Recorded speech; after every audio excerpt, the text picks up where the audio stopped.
a quelqu'un qui a dit que je peux pas jouer aux poupées, et après j'ai pleuré. Bienvenue sur Papatriarcat, le podcast qui réfléchit la parentalité au XXIe siècle en essayant de l'affranchir du modèle patriarcal. J'aime beaucoup sortir de France pour parler éducation. Parce que c'est vrai que je me rends compte qu'on a vraiment des débats très franco-français dans l'éducation, hein. Que ce soit avec l'isolement de l'enfant, mais même surtout dans la posture vis-à-vis de l'enfant. Il y a vraiment des choses qui se passent extrêmement différemment ailleurs et où la France est souvent une exception en fait. Et aujourd'hui, je vous propose justement d'échanger avec Mélanie Bilodeau. Alors, je ne sais pas si vous la connaissez, en tout cas, elle est très très connue dans son pays, au Québec. Et Mélanie Bilodeau, elle est psychoéducatrice. Alors, son parcours, elle a une maîtrise en psychoéducation à l'Université du Québec à Trois-Rivières. Elle s'est intéressée à l'établissement de la relation parent-enfant prématurée. Elle détient également un baccalauréat en psychoéducation et un certificat en psychologie. Elle est membre de l'Ordre des psychoéducateurs et psychoéducatrices du Québec. Elle est intervenue avec une clientèle très diversifiée. Alors, toxicomanie, santé mentale, délinquance, négligence parentale, réinsertion sociale, éducation des adultes, etc. Depuis, elle a développé une solide expérience et une expertise innovante comme psychoéducatrice en périnatalité, en orientant sa pratique vers l'adaptation en période prénatale et postnatale, ainsi qu'en petite enfance. Alors, ça fait un gros CV, hein. Vous verrez d'ailleurs que dans l'épisode, on parle de son parcours et qui est vraiment très très intéressant. Et surtout, en fait, on n'est pas dans des grands principes, si vous voulez. On est dans du très très concret, et d'ailleurs on va se parler de concret dans cet épisode. J'espère qu'il vous amènera autant de joie que j'ai eu en tout cas à l'enregistrer. En plus, je dois vous dire un truc, j'adore l'accent québécois. C'est un truc, je l'entends, je souris, et pas pour me moquer, je trouve qu'il y a un truc radieux dans l'accent québécois, donc j'adore ça. Et donc j'ai passé vraiment un excellent moment avec Mélanie. Nous avons enregistré cet épisode dans le cadre d'une tournée qu'elle a fait en Europe et où elle m'a fait le plaisir et l'honneur de s'arrêter à Bordeaux pour enregistrer. Elle faisait notamment la promotion de ses livres, puisqu'elle a écrit en fait d'abord un premier livre qui s'appelle « Soyez l'expert de votre bébé », qui s'est très très bien vendu, c'est ce qu'on appelle un best-seller. Et donc elle est revenue avec un autre livre qui s'appelle « Soyez l'expert de votre tout petit ». Dans ce livre, elle développe notamment des piliers pour surtout se sentir compétent dans sa parentalité, je trouve. Moi, c'est comme ça que je le vis. Il n'y a pas de grandes leçons, il y a surtout vraiment des choses très très concrètes qu'on peut mettre en place, mais aussi pour soi-même. Et ça, j'ai beaucoup aimé. Donc, nous allons revenir sur certains de ces piliers un petit peu plus dans le détail avec des exemples, et justement en essayant de challenger un peu cette pensée. Et donc, elle amène tout ça avec un ton qui est assez humoristique et déculpabilisant, qui la caractérise clairement, hein. Elle développe, ce qu'elle appelle le concept de parentalité sécurisante. Alors, est-ce que c'est encore une fois un concept de plus pour dire la même chose ? Je ne sais pas. C'est vous qui allez vous faire votre idée. En tout cas, je vais lui poser cette question-là. Sachez-le. On va d'abord s'intéresser un petit peu à elle et je vais tout simplement lui demander, pour qu'on puisse comprendre exactement quel est son rôle, Mélanie Bilodeau, c'est quoi une psychoéducatrice ? Effectivement, que la psychoéducation, c'est une profession typiquement québécoise. Actuellement, ça se développe un petit peu en Europe, mais c'est pas une profession qui est réglementée, qui est encadrée. C'est vraiment typique au Québec. Alors, il faut être membre de l'Ordre des psychoéducateurs et psychoéducatrices du Québec pour porter le titre de psychoéducateur, qui est un titre réservé. Alors, grosso modo, ce qu'on fait, souvent, on est comparé aux psychologues, aux éducateurs spécialisés. Alors, notre boulot, c'est vraiment d'accompagner les gens dans tous les défis d'adaptation de la vie. Donc, on n'est pas là pour traiter nécessairement une problématique. Par exemple, au niveau de la santé mentale, on va plus aller en psychologie pour traiter la problématique en profondeur, mais nous, on va être là pour accompagner la personne pour justement s'adapter selon ses difficultés au quotidien, pour la rendre fonctionnelle au quotidien. C'est beaucoup ça, le boulot d'un psychoéducateur. Puis c'est d'évaluer aussi les capacités adaptatives de l'individu, donc de partir vraiment de ses forces, de ses défis, ses facteurs de protection, ses facteurs de vulnérabilité. Puis ensuite, on propose toutes sortes de stratégies, mais on va au-delà des trucs et conseils, là, comme certains éducateurs spécialisés peuvent le faire. Des fois, je me plais beaucoup à dire qu'on n'est pas des distributrices à conseils, hein, parce qu'on nous interpelle beaucoup pour ça, alors que dans les faits, on est là aussi pour évaluer la situation. Ça, c'est très, très important. C'est notre spécificité comme psychoéducateur. Donc, moi, je travaille énormément avec les familles parce que c'est ça ma spécialisation. Donc, pas parce qu'on porte le titre de psychoéducateur que nécessairement on travaille avec des enfants. On peut travailler de 0 à 99 ans avec toutes les problématiques d'adaptation que l'être humain peut rencontrer. Moi, je suis spécialisée en périnatalité et petite enfance, donc concours de circonstances, je porte le titre de psychoéducateur et je travaille avec des enfants, mais je travaille principalement avec les parents, justement. Et mon boulot à moi, c'est beaucoup d'analyser, d'évaluer tout ce qui se passe dans une dynamique familiale, ce qui se passe dans le fonctionnement de l'enfant, dans le fonctionnement des parents aussi, pour essayer d'arrimer tout ça, puis en venir à mettre en place une parentalité la plus sécurisante qui soit. On va se parler juste après justement du concept de parentalité sécurisante. Alors moi, ce que je retiens là de votre explication, c'est qu'en fait, finalement, psychoéducatrice, c'est pas spécialement dû à l'enfance, quoi. Non, pas on du peut tout. être psychoéducateur, spécialiste des seniors, spécialiste Oui. du monde du travail, peut-être. Absolument, des personnes âgées, de la D'accord. santé mentale, des problématiques de délinquance, de consommation, de dépendance au jeu. Vraiment penser à toute problématique d'adaptation qu'un être humain peut rencontrer au cours de sa vie entre 0 et 120 ans. Et on est là, à quelque part là-dedans, selon notre champ de pratique, de spécialisation. Comme les psychologues, en fait. Mais c'est ça, j'allais vous demander la différence principale avec un psychologue. Bien, comme je le disais précédemment, le psychologue, lui, va davantage traiter la problématique en profondeur. Donc, si par exemple, on parle d'un trouble anxieux, on peut tous les deux intervenir avec la personne, mais vraiment pour aller traiter le trouble anxieux, parfois même envisager des solutions psychothérapeutiques, des solutions pharmacologiques. Ça va être vraiment plus le boulot du psychologue. Et nous, on va amener l'individu à s'adapter au quotidien avec son trouble anxieux, par exemple, dans cette D'accord, ok. situation-là. Ah oui, je vois bien. C'est très complémentaire. Ouais, il y a travail de fond et travail très pratico-pratique du quotidien, quoi. Oui, voilà. Mais je vous dirais que ça se chevauche aussi souvent. Ouais, bien Parce sûr. qu'à la base, la psychoéducation, c'est une approche. Alors, il y a énormément de psychologues qui font de la psychoéducation aussi. Et nous, de notre côté, on ne peut pas aller sur le volet de la thérapie, mais on va quand même faire un travail de soutien psychologique aussi. Alors, ça chevauche énormément. C'est extrêmement complémentaire comme pratique. Et comme on est en France et qu'on aime bien parler des diplômes et que les gens vont se poser la question, Ah, ben oui. c'est quelle formation du coup au Canada, psychoéducation? Pour nous, au Québec, c'est un baccalauréat universitaire. Donc, nous, on a le cégep avant d'aller à l'université. Je pense que ça correspond à votre collège ici, Ouais. si je me trompe Ok, pas. donc le brevet des collèges. Oui, c'est ça. Donc, après le parcours primaire, secondaire. Là. Donc, il faut faire un collège d'abord pour aller à l'université. Ensuite, on fait un baccalauréat et une maîtrise. Alors, je pense que vous parlez du lycée du coup. Oui, bien, le Ouais. lycée, pour nous, c'est le secondaire. Ouais, c'est ça. Donc, en fait, vous finissez à 17-18 ans, c'est ça? À On peu près termine à 16 ans. 16 ans, ok. Ensuite, on entre au cégep pour 2 ans. Donc, Ok. c'est comme un collège Oui, c'est pour ça. 2 ou 3 ans. Et ensuite, on va à l'université. Je Donc, pense que c'est ce passage-là que Ouais. vous n'avez pas, vous. Donc, là. nous, en fait, du coup, notre baccalauréat, en fait, c'est la fin du cégep par rapport à chez vous. D'accord? C'est-à-dire que nous, la fin du lycée, Oui, c'est le baccalauréat. oui, Et ensuite, Ah, on peut ok. aller à l'université. oui, OK. Et Voilà. du coup, vous appelez le lycée collège. Et donc, le collège, c'est le cégep, quoi. C'est ça? On va à l'université, on fait un baccalauréat et on fait une maîtrise aussi pour être psychoéducateur puis avoir le titre. Donc, la maîtrise, c'est en 5 ans, alors. C'est 3 à 5 ans 3 à 5 selon ans, d'accord. le parcours qu'on choisit. Oui. Ok. Donc, le baccalauréat, lui, c'est 3 ans. Donc, en tout, si on étudie à temps plein, c'est 5 ans d'université. Ok, donc comme ça pourra répondre à la question des diplômes qu'on se pose toujours en France. Ouais, voilà, on Euh, est diplômé. C'est ce qu'il faut retenir. C'est une profession. C'est Déjà, pas un si vous avez métier. un ordre, c'est déjà très bien si vous avez un ordre, puisque en France, on sait qu'il y a beaucoup de professions de psychopratiques, de psychopraticiens et psychopraticiennes qui ne sont pas réglementées. Ah oui, voilà. Et ça c'est plus problématique, je trouve, que ce soit pas réglementé et pas encadré, que ce soit par une législation, par un ordre. Je Oui. pense que ça paraît important. Alors, vous nous avez parlé de parentalité sécurisante. Oui. Alors, qu'est-ce que c'est? Est-ce que c'est un nouveau mot à la mode, un de plus pour parler d'un truc de parentalité? Ou bien est-ce que c'est vraiment quelque chose qui vient d'une inspiration de votre pratique de terrain, peut-être? Voilà. C'est quoi la parentalité sécurisante et quelles en sont les inspirations? Bon, alors voilà, je vous dirais, moi, depuis le début de ma pratique, je travaille énormément avec la parentalité positive, bienveillante, c'est mon approche. C'est ce pourquoi j'ai énormément milité dans les dernières années. Donc, ça fait à peu près 7 ans que je suis davantage présente dans la sphère publique au Québec et je milite beaucoup. Vraiment, c'est ma mission de tous les jours. Et ce qui est intéressant, c'est que j'ai vu énormément de choses changer au Québec, beaucoup de pratiques évoluer. Ce que je disais il y a 7 ans, souvent, les situations pour lesquelles je me faisais lancer des roches, par exemple, de dire qu'un jeune enfant n'est pas en mesure de manipuler, qu'il a un cerveau immature, tout ça, je me faisais vraiment lancer des roches. Et maintenant, 7 ans plus tard, c'est devenu quelque chose d'un peu plus normal. Alors, déjà, je suis contente. Je me dis, les choses ont évolué.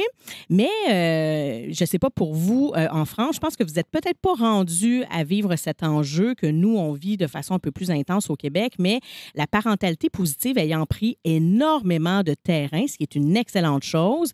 J'ai constaté aussi que les parents, ça, je le vois beaucoup en cabinet, les parents vivent une pression de performer dans leur parentalité, Ah oui, tout à fait, oui. se mettent énormément de pression et finalement passent carrément à côté de l'objectif de la parentalité bienveillante. C'est-à-dire qu'ils se disent « je me dois d'être bienveillant en tout temps, sans quoi je vais bousiller mon enfant.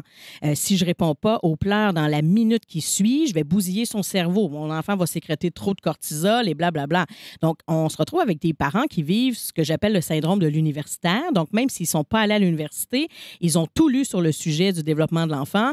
Ils sont au courant des neurosciences. Ils savent comment ça se développe, grosso modo, le cerveau d'un enfant et comment intervenir pour bien accompagner le développement du cerveau. Et finalement, les parents se mettent de la pression de façon très intense. Et je me retrouve en cabinet avec des parents qui vivent des enjeux de santé mentale importants parce qu'ils se sentent coupables quotidiennement, surtout parce qu'ils ont l'impression de ne pas être à la hauteur, de ne pas suffisamment performer dans leur parentalité, parce qu'ils en viennent à développer des enjeux d'anxiété, des enjeux de troubles de l'humeur. Bon, ils avaient fort probablement déjà des vulnérabilités à la base, mais ça devient un déclencheur. Et là, je me suis dit, il y a des choses qui ne fonctionnent pas ici. On perd aussi des parents sur des groupes de parentalité positive parce qu'ils se disent, c'est pas pour moi. Visiblement, je ne suis pas à la hauteur, je ne suis pas capable de faire ce genre d'intervention-là, je suis impatient, je lève le ton. Oui, ça me parle. Oui, à l'intérieur de moi, ça crie fort, je veux aller vers ce type d'intervention, mais je ne me sens pas capable de le faire. Et là, moi, j'ai eu une très, très grande prise de conscience de mon côté. J'ai un groupe Facebook privé qui s'appelle Les Piliers de la petite enfance, qui est ouvert à tous, mais vraiment pour les parents. Ce n'est pas un groupe pour les professionnels. Et je lisais énormément de violence aussi dans ce groupe-là. Je me disais, hey, là, on passe à côté. Des parents qui se mettaient de la pression entre eux, donc qui se pointaient du doigt à dire, tu ne peux pas intervenir de cette façon-là, c'est pas bienveillant, ton boulot, c'est d'accompagner l'enfant dans ses émotions et tout ça. Oui, c'est correct, mais est-ce qu'on peut aussi accompagner le parent dans ce qu'il vit? On a tous nos enjeux personnels. La vie, c'est un long chemin sinueux, hein? On vit des défis, on vit du stress, c'est pas toujours facile et on a aussi nos propres enjeux du comment on s'est construit comme enfant. Et si on vient de milieux, pour la plupart coercitifs, avec des pratiques très autoritaires, au Québec, c'était beaucoup ça. Il n'y a pas si longtemps, on était encore dans la fessée. Il n'en reste pas moins que c'est ça qui remonte souvent à la surface quand on devient parent. Alors, c'est extrêmement difficile de sortir de ces schèmes de pensée-là, même si on le souhaite très, très fort. Et c'est normal que ça remonte à la surface de temps à autre. Donc, ça ne veut pas dire que la parentalité positive, c'est pas pour cette personne-là qui lève le ton une fois de temps en temps. T'sais. Alors là, je me suis dit, il y a quelque chose qui a mal passé dans le message. Il y a quelque chose qu'on n'a pas suffisamment bien nuancé pour que les parents se désinvestissent de la parentalité positive alors qu'ils y croient. Il y a quelque chose qui ne fonctionne pas. Alors, j'ai eu une grosse année de réflexion à savoir comment moi, je me positionne comme professionnelle. Je fais mon mea culpa. Vraiment, j'ai eu un gros exercice d'humilité à me dire, est-ce que j'ai martelé le message avec un peu trop de conviction. Donc, oui, j'y croyais, j'y crois toujours, mais je me disais, est-ce que j'ai été moi-même culpabilisante dans mes propos? Est-ce que moi-même, j'ai infligé une pression parentale alors que c'était carrément pas ça mon objectif? Et juste pour vous dire, là, moi, je viens pas d'un milieu très bienveillant, là. Je viens d'un milieu extrêmement coercitif, là. Donc, je peux pas dire que je me suis construite à la perfection. Moi aussi, là, j'ai beaucoup de défauts.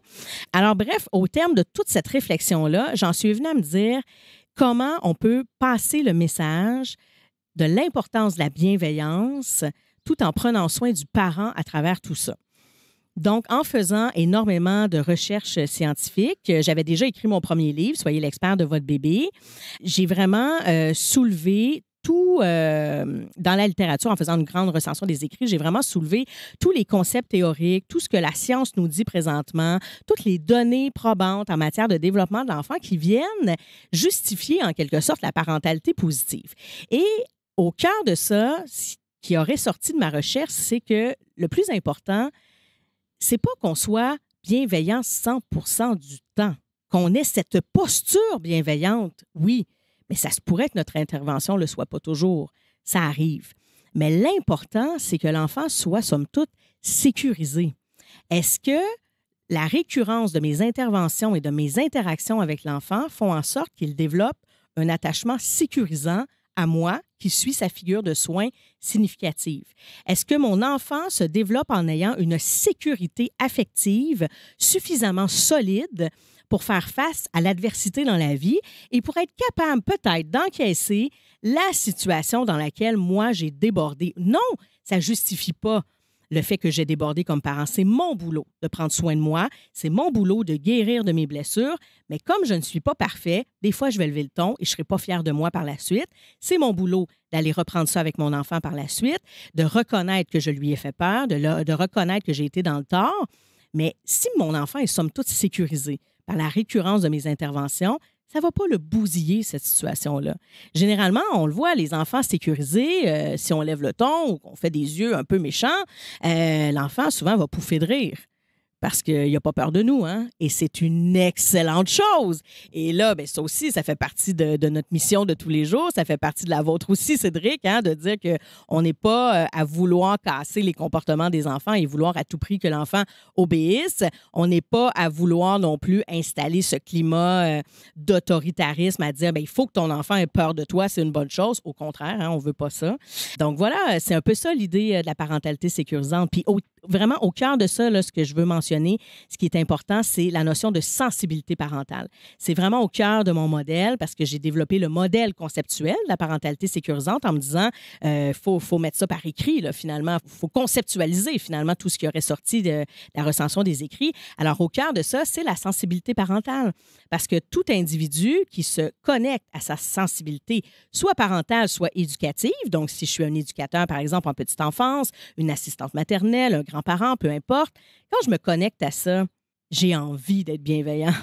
J'ai envie d'écouter mon enfant. Je suis davantage contaminée par ce qu'il vit aussi. Mais pour arriver à être empathique vis-à-vis de l'enfant, il faut aussi que je me connecte à moi-même pour être capable de me mettre à la place de l'enfant et essayer, moi aussi, de décoder quels sont mes déclencheurs et quels sont mes perturbateurs. Qu'est-ce qui fait en sorte que je n'arrive pas à me connecter à l'enfant présentement? Et c'est parce que là, il crie et moi, je me sens attaquée. Moi, mon cerveau archaïque est en train de prendre le dessus. J'ai l'impression de revivre des choses que j'ai vécues moi-même dans le passé. J'ai l'impression que je ne me fais pas respecter de l'enfant, etc., etc. J'ai mes propres blessures qui vont venir interférer, mais ça, c'est la connexion à soi qui va me permettre d'identifier tout ça, puis ensuite de travailler sur les bonnes choses, moi comme parent. Mais tout ça pour dire que si je me connecte à cette sensibilité, généralement, mes interventions, elles vont être empathiques, ou du moins, je vais avoir l'intention de. Alors, je vais prendre une posture bienveillante et une posture empathique. Peut-être que ça ne sera pas parfait, mais si déjà j'ai l'intention de faire mieux, bien, c'est évident que je vais aller vers quelque chose de beaucoup plus positif. Alors, c'est ce qu'il faut retenir. Alors, ce que vous évoquez, moi, ça me rappelle quelque chose qui est très, très, très important. C'est qu'on pense souvent la parentalité comme une suite de successions de situations qu'il va falloir gérer plus ou moins bien. Et on oublie un mot qui est pour moi essentiel, c'est le mot relation. Mm-hmm. Et dans toutes les relations, que ce soit celle avec nos enfants, celle entre vous et moi qui parlons, celle avec ma compagne, et ben dans toutes les relations, il y a une ambiance générale. J'aime ma compagne, on va finir notre vie ensemble a priori. Ça ne veut pas dire que tous les jours on s'entend bien, ça veut dire qu'il y a des conflits. Et dans les relations saines, il y a des conflits. Mm-hmm. La question, c'est comment est-ce qu'on les résout. Voilà. Et ce que vous évoquez, c'est que, la plupart du temps, j'ai une posture qui est bienveillante. Et sur une interaction, je vais avoir levé la voix, je vais avoir une réponse qui ne me convient pas, en tout cas dans la vision que j'ai. Mm-hmm. La question, c'est qu'est-ce que j'en fais. Et souvent, on oublie aussi que j'aime beaucoup rappeler les propos de mon ami André Stern, hein, nos enfants deviennent tels que nous les voyons et aussi tels qu'ils nous voient. Oui. C'est autant d'opportunités quand on revient vers nos enfants pour dire tu vois là, j'ai eu tel comportement, j'ai ressenti ça et j'aurais préféré réagir de telle manière. c'est autant d'opportunités de leur transmettre cette capacité d'humilité Oui, et de réparation de la relation. voilà. C'est ce qu'on appelle la modélisation, justement. Hein? Voilà. Les enfants, ils apprennent en nous observant beaucoup plus qu'en nous écoutant. De toute façon, on sait, hein, les enfants, on répète, on a souvent l'impression qu'ils ne nous écoutent pas, mais ils nous observent. Et c'est comme ça qu'ils intègrent. Alors, absolument, avoir l'humilité de dire à l'enfant, je me suis trompé. C'est pas ça que je voulais faire. Mais c'est ça. Il y a une phrase que je dis souvent, c'est que, vous savez, en France, on parle, alors je ne sais pas si on en parle au Québec, mais en France, on parle encore du terrible two, Nous aussi. Qui est quelque chose de super intéressant, mais c'est surtout que on dit aux gens, mais t'imagines, mon enfant, il ne cède jamais, il dit non, il dit non, il dit non. Et c'est vrai qu'on peut se faire cette réflexion toute simple. Dans mon livre, d'ailleurs, André Stern en parle dans un audio. C'est comment est-ce qu'on veut que l'enfant cède s'il ne nous voit jamais céder, entre guillemets. Et oui, et donc de temps en temps, bon, alors moi régulièrement, j'avoue, mais céder, entre guillemets, hein, devant l'enfant, c'est pas un signe de faiblesse. C'est lui apprendre qu'on peut dire, ah ben tu vois, je voulais pas faire comme toi, mais finalement, on va faire comme ça et on va voir ce que ça donne. Et ça lui donne la possibilité relationnelle derrière de faire la même chose. Absolument. Et ça, on a tendance à l'oublier. Absolument. J'ai une petite question, petite parenthèse dans le programme des questions. Quand vous dites, parce que sur mon podcast, on parle souvent des sujets de genre, quand vous dites, je vois des parents qui se mettent la pression, alors vous, dans votre pratique, est-ce que vous voyez plus des mères ou des pères quand même qui se posent la question? Parce qu'en France, c'est beaucoup les mères. Ouais, nous aussi, c'est beaucoup les mères. Ouais. Il y a quelque chose de très maternel aussi dans la culpabilité en général. Hein. La culpabilité maternelle, je pense que c'est quelque chose qui prend beaucoup plus de place que la culpabilité paternelle. Mais en même temps, j'ai envie aussi de reconnaître cette culpabilité que certains pères peuvent vivre. Je pense que ça dépend beaucoup, entre autres, de l'implication et de l'engagement dans la relation avec l'enfant. Alors, moi, je vois énormément de pères, par exemple, qui vont prendre le congé parental. Nous, le congé parental est beaucoup plus long au Québec.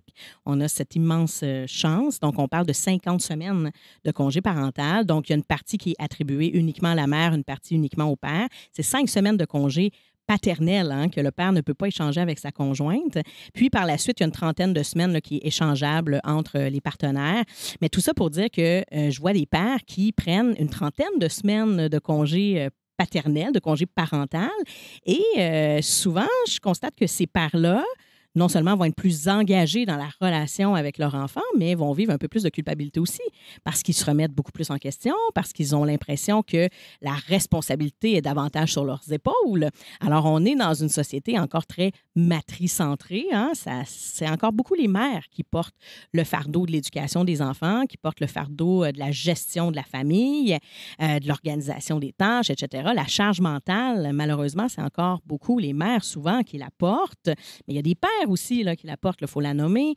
Mais tout ça pour dire que, effectivement, que oui, je pense que la culpabilité, bien souvent, elle est plus maternelle, même dans notre société, bien malheureusement. Mais il faut soutenir les mères dans tout ça, mais il faut soutenir aussi les pères lorsqu'ils la vivent. C'est ça. Et peut-être que les pères la témoignent un peu moins que les mères peuvent la nommer, cette culpabilité-là. Oui, bien sûr. Et aussi parce qu'il y a justement un historique de la pratique de la culpabilité qui est différente. Les mères en ont marre de se sentir coupables. Oui. Les pères découvrent la culpabilité. Voilà, c'est très bien dit. c'est ça le sujet, c'est nouveau. Socialement parlant. Oui, c'est des nouveaux sentiments. Et donc, il y a cet enjeu-là. Donc, bon, OK, très bien, ça va. Sur ce plan-là, la France n'est pas trop déphasée. Non. Dans votre livre, vous développez 10 piliers de la parentalité sécurisante. En fait, il y en a 11, mais il y en a un bonus.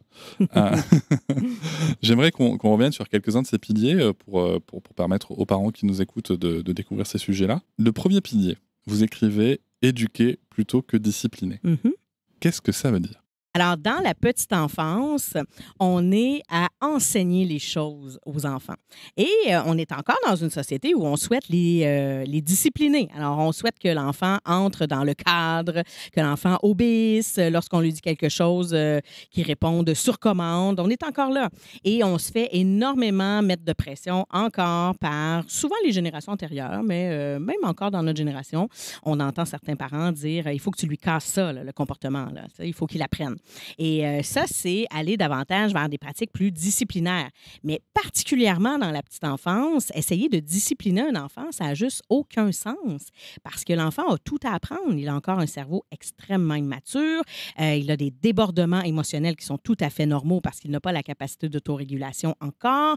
Non, il ne se responsabilise pas encore. Il a énormément besoin de ces figures de soins significatives. Alors, il a besoin qu'on lui enseigne les choses. Alors, c'est pour ça que c'est le premier pilier dans la parentalité sécurisante, c'est d'éduquer plutôt que discipliner. Parce que discipliner, de toute façon, l'être humain, en général, n'aime pas beaucoup ça. Hein? Se faire discipliner, c'est se faire gronder, c'est souvent se faire menacer. On parle de pratiques éducatives qui ne sont pas tout à fait éducatives. Donc, on parle de pratiques davantage coercitives. On parle d'une relation d'autoritarisme aussi. Alors, on n'est pas à vouloir implanter des punitions. De toute façon, peu importe l'âge, on sait que ce n'est pas efficace. Ce qu'on souhaite, ce sont davantage les conséquences naturelles, que l'enfant vienne à se responsabiliser, développe une motivation intrinsèque. Et tout ça, ça part par l'enseignement, par le fait d'éduquer. Alors, c'est ça notre responsabilité comme adulte, c'est d'éduquer les enfants, ce n'est pas de les discipliner. Ils vont se discipliner par eux-mêmes éventuellement, et c'est ce qu'on souhaite, c'est ce qu'on appelle la responsabilisation. Mais on n'a pas besoin de les menacer et d'être autoritaire et d'instaurer aussi une hiérarchie entre le parent et l'enfant.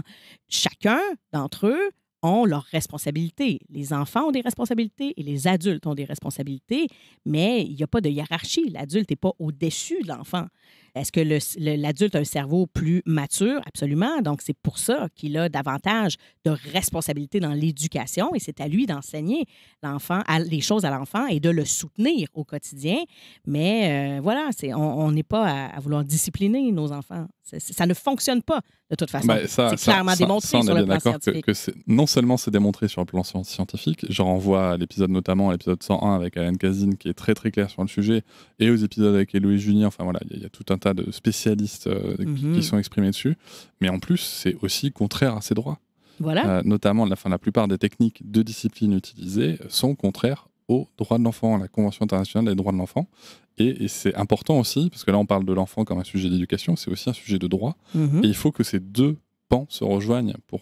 Ça, on n'a pas trop le choix, parce que c'est important de respecter l'enfant. Ce qui ne veut pas dire, pour revenir à ce que vous disiez juste avant, c'est que c'est pas parce qu'on veut respecter les droits de nos enfants que si on s'aperçoit que le discours ne change pas. C'est par exemple, on va avoir crié, on va avoir menacé alors qu'on ne voulait pas. C'est pas tout à coup, mon Dieu, j'ai enfreint ses droits, je suis un parent horrible. Non. C'est juste, tiens, il s'est passé ça, mais par contre, c'est pas une situation habituelle, usuelle, normale qu'on veut dans notre relation. Voilà. Et c'est à nous de reconnaître nos torts aussi. Hein? C'est notre responsabilité comme adulte. Absolument. Donc, voilà, on ne laisse pas tout passer. Puis même pour nous, comme parents, je persiste à dire qu'on a une certaine marge d'erreur parce que c'est ça, être parent, c'est essai-erreur. Il n'y a pas de manuel d'instruction. C'est l'humain. Hein? C'est l'humain. C'est que humain. Nos enfants n'ont pas besoin de parents parfaits parce que sinon, malheureusement, la vie étant totalement imparfaite. Alors, je reviens sur l'idée. Voilà, vous voyez, la vie est imparfaite. On enregistre en plein soleil. On est très content. La caméra est en surchauffe. On a dû trouver des outils et des idées. On a Francis qui est en train de tenir un parapluie avec une écharpe par-dessus pour servir de parasol. C'est un peu pareil, si vous voulez. C'est quand vous voyez que vous êtes en surchauffe, il y a peut-être une technique alternative qui est pas loin. Absolument. Et c'est ça la vie, c'est ça la relation. Et donc, il n'y a pas besoin de perfection. Et on apprend à travers cette imperfection. Hein, c'est un cheminement. Là. La prochaine fois, vous allez avoir d'autres... un parasol. C'est ça, un parasol, d'autres outils. Voilà, on apprend. Et il ne faut pas que ça soit parfait. Non seulement ça serait très ennuyant, mais je vous partage rapidement une tranche de vie. Moi, ma mère m'a énormément envoyé le message d'une mère parfaite. Dans ma conception à moi, elle était parfaite quand j'étais enfant parce qu'on mangeait bien, la maison était toujours impeccable. Elle travaillait, le lavage était constamment fait. Bref, tout était vraiment au point. Mais quand moi, je suis devenue une mère, j'ai réalisé que je n'arrivais pas à faire tout ça. C'était impossible pour moi que la maison soit parfaite, que mes enfants mangent bien toujours, que je sois aussi présente pour eux, que j'ai le temps de jouer avec eux, d'avoir du temps partagé. Et c'est là que j'ai réalisé que ma mère, finalement, n'avait pas tant de temps partagé, justement, avec nous. Elle était beaucoup trop occupée à gérer le reste de ce que j'appelle la PME familiale.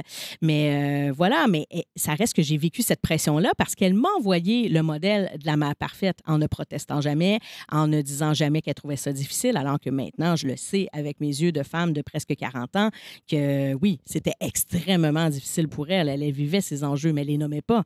Et maintenant, on est dans une génération de parents qui osent nommer que c'est difficile. Oui, Et c'est très bien. Il faut le nommer à nos enfants. On ne veut pas, évidemment, les culpabiliser de ça puis leur lancer la responsabilité à dire hey, là, c'est difficile de t'éduquer. Hein? C'est pas ça l'idée.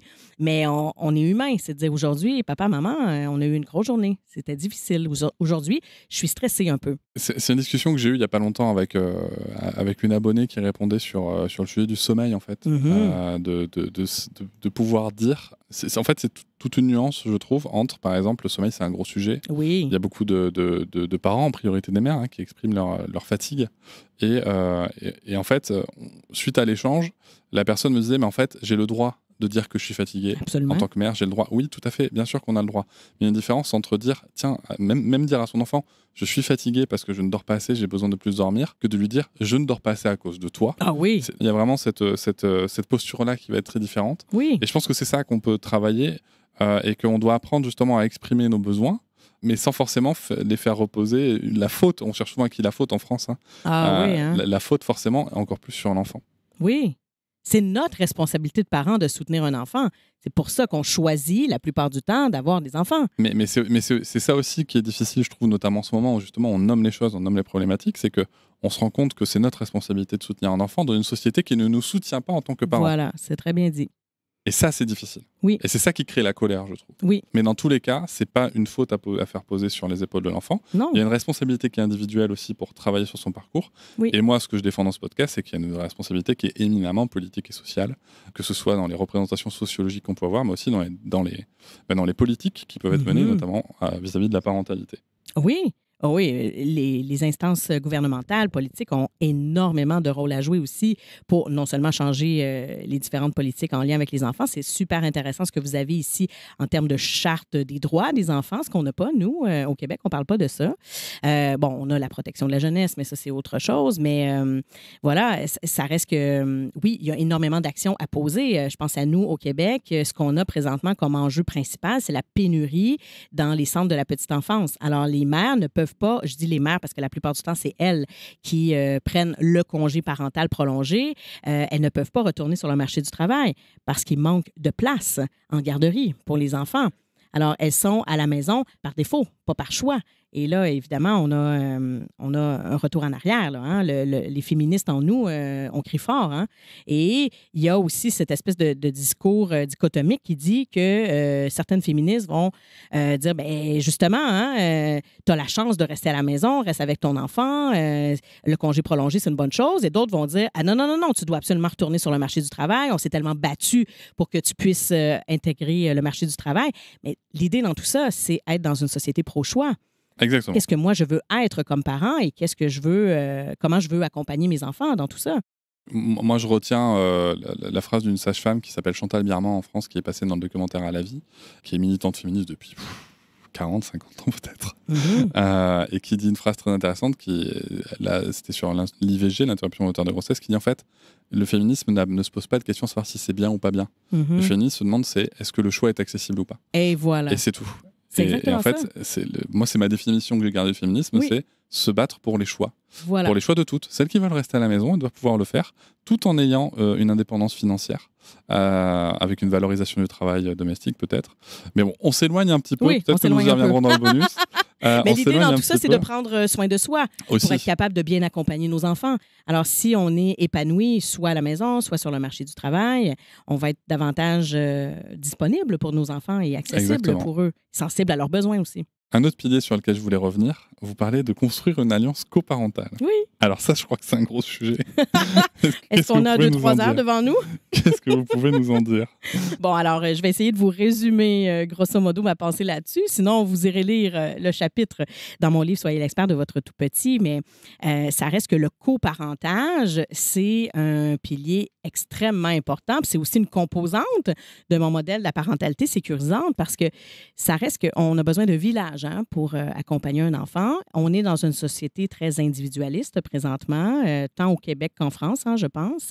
Les parents sont laissés vraiment à eux-mêmes.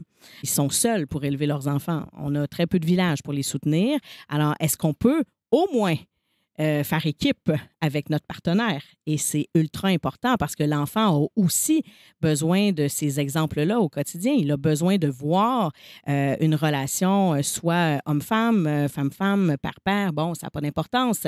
Il a besoin de voir dans sa micro-société à la maison une relation entre deux adultes qui va être positive, qui va être de confiance, qui va être empathique, qui va devenir un modèle positif pour lui. Alors, il y a ça. Par la suite, bien évidemment, il y a toute la notion de constance, de cohérence, de cohésion dans l'alliance parentale, parce que ça peut effectivement faire beaucoup de dommages, hein, même si ce n'est pas ce qu'on souhaite. Parfois, on peut avoir un type de parentage qui est non cohésif et qui est manifesté devant l'enfant. Et ça, c'est très insécurisant pour un enfant de voir que mon père a une certaine posture, ma mère en a une autre, et les deux se contredisent. Je ne sais plus trop sur quel pied danser à un moment donné comme enfant. Alors ça, c'est important. C'est notre responsabilité comme équipe parent de s'asseoir et d'essayer d'être le plus cohésif possible. Là, maintenant, encore une fois, on a une marge d'erreur. Hein? C'est pas parfait. C'est ce que j'allais dire. Différents, c'est ça. On a chacun notre couleur. Des fois, il y en a un des deux qui est un petit peu plus cadrant que l'autre, un autre qui va être un peu plus affectif que l'autre. Bon, tout ça, c'est parfait. Ça se complète. C'est ce qui est beau. Mais sur le fond, les règles, la constance, l'encadrement, nos valeurs, qu'est-ce qu'on va enseigner à nos enfants, il faut s'entendre. Il faut absolument trouver un consensus dans tout ça. Puis l'idée, c'est pas de trouver un juste milieu. Donc, si toi, tu es très autoritaire et que l'autre est très permissif, de se dire, bon, on essaie de se rejoindre entre les deux, ça va être extrêmement difficile parce qu'on parle de se dénaturer complètement. Il faut essayer de trouver notre propre motivation intrinsèque comme parents à bien accompagner notre enfant. Alors, si déjà on a la volonté tous les deux d'être sensibles à ses besoins, on risque de se retrouver à quelque part en chemin. Donc, est-ce que tous les deux, on écoute ses émotions? Est-ce que tous les deux, on lui laisse la place pour être? Est-ce qu'on lui permet d'être un enfant? Est-ce qu'on lui permet de nommer ses opinions? Est-ce qu'on lui donne de la valeur? Ça, c'est une façon de se retrouver à quelque part en chemin. Là, ensuite, nos pratiques parentales vont peut-être différer un peu. Et ça s'explique aussi à l'enfant. Les enfants comprennent assez rapidement que des choses qu'ils peuvent faire avec papa, qu'ils ne peuvent pas avec maman, bon, il ne faut juste pas que ça soit la majeure de notre cadre, parce que là, c'est évident que ça va devenir insécurisant. Et c'est le boulot de l'enfant de shaker la clôture, comme je le dis souvent, de brasser cette clôture-là. Alors, moins le cadre va être constant, plus il va être très différent, bien, plus l'enfant va shaker la clôture, tout simplement. Donc, ça ne va pas le bousiller, mais ça va amener énormément de tension dans votre famille. Ça, c'est évident. L'enfant va tester les limites au maximum. Ça, on est bien d'accord. Et moi, je pense que tous les parents, en tout cas tous les parents qui sont en couple, on connaît ça. Et il y a même aussi des situations qui sont propres aux parents séparés qui peuvent être encore très, très complexes. Voilà. Parce que chez maman, c'est comme ci, chez papa, c'est comme ça. Mais c'est vrai qu'en effet, moi, ce que je vais constater, nous, parce que pareil, dans notre couple parental, on n'a pas toujours...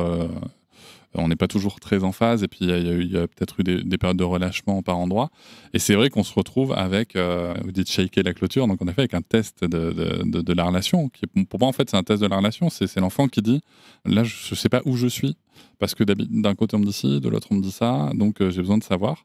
Et bien entendu que sur des choses anodines comme, c'est pas, par exemple, moi, c'est vrai que j'ai plus tendance à encourager ma fille à oser faire des petits défis physiques, par exemple. Ma compagne a plus peur. Voilà, mais ça, c'est pas le fond de la relation, en fait. Non, ça, voilà. c'est la nuance que je voulais apporter, que vous avez développée, mais pour donner un exemple très concret, quoi. Par contre, le fait de, par exemple, répondre en criant sur quelqu'un, on est tous les deux d'accord sur le fait qu'en fait, c'est pas comme ça qu'on communique dans la famille. Mm-hmm. Encore une fois, en tenant compte de l'âge du développement de l'enfant, parce que des fois, ça lui est juste pas accessible. Oui, puis de se soutenir aussi comme parent vis-à-vis l'enfant. L'enfant a besoin de sentir que ses deux parents, qu'on soit séparés ou pas, que les deux parents se soutiennent dans un but commun qui est de soutenir son développement et sa sécurité affective.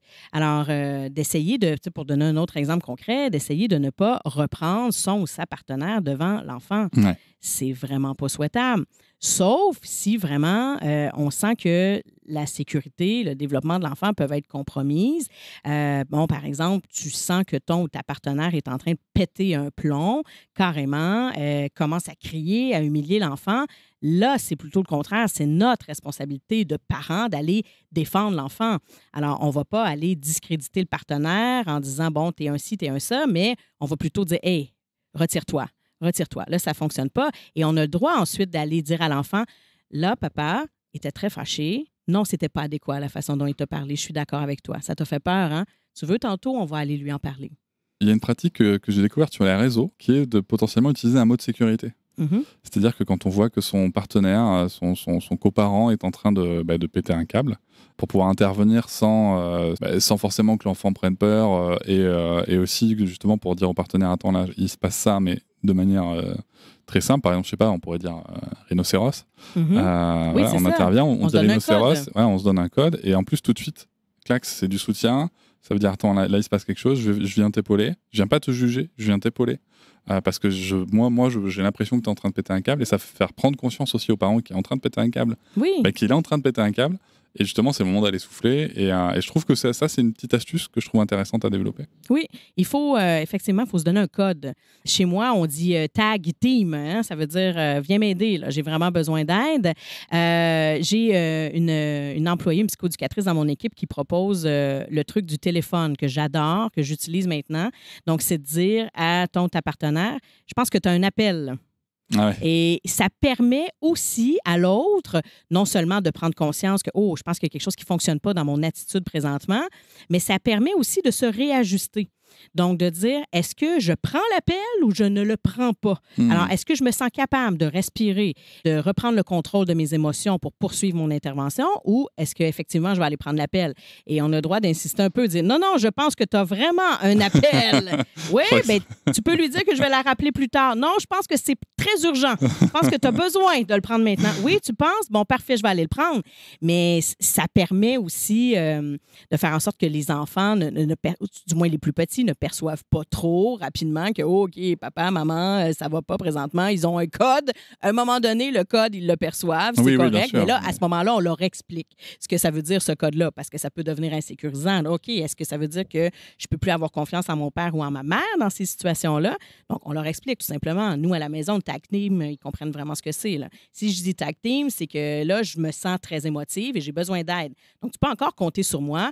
Tu peux encore avoir confiance en moi. Toutefois, moi aussi, je suis une humaine, puis des fois, j'ai besoin d'aide. Oui, puis je m'autorise à penser que le tag team comme ça, quand l'enfant grandit, il peut peut-être aussi l'utiliser lui-même. Par exemple, je suis en train de parler avec ma mère, visiblement on ne se comprend pas, on a besoin d'une médiation. Pas forcément que quelqu'un vienne prendre parti, mais voilà, j'appelle papa, j'appelle le frère, j'appelle la sœur, j'appelle la tante, qui est présent dans la maison peut-être ou pas. Et voilà, ça permet de venir poser un peu les choses comme ça. Alors ensuite... Il y a un pilier que j'aime beaucoup, qui est le pilier 6, qui est reconnaître le besoin derrière le comportement. Mais ce pilier-là, il est essentiel en parentalité sécurisante. C'est beaucoup ce qu'on prône en parentalité positive, hein? Donc, il y a toujours un besoin derrière le comportement de l'enfant. Toujours, sans exception. Alors, un enfant qui va protester, qui va s'opposer, qui va crier, qui va lancer un objet, qui va taper, qui va hurler, qui va vivre une grande crise de colère, peu importe la réaction de l'enfant, il y a toujours un besoin. L'être humain, en général, a toujours un besoin derrière ses comportements, hein? C'est juste que nous, comme adultes, souvent, on a une intention. Donc, parfois, on va agir de telle ou telle façon parce que c'est intentionnel, parce qu'on comprend ce qu'on fait. Et à d'autres moments, on ne comprend pas, hein. Si on est émotif, nous aussi, que nos amygdales cérébrales surchauffent, c'est sûr qu'il y a un besoin puis il y a une émotion exprimée derrière le comportement.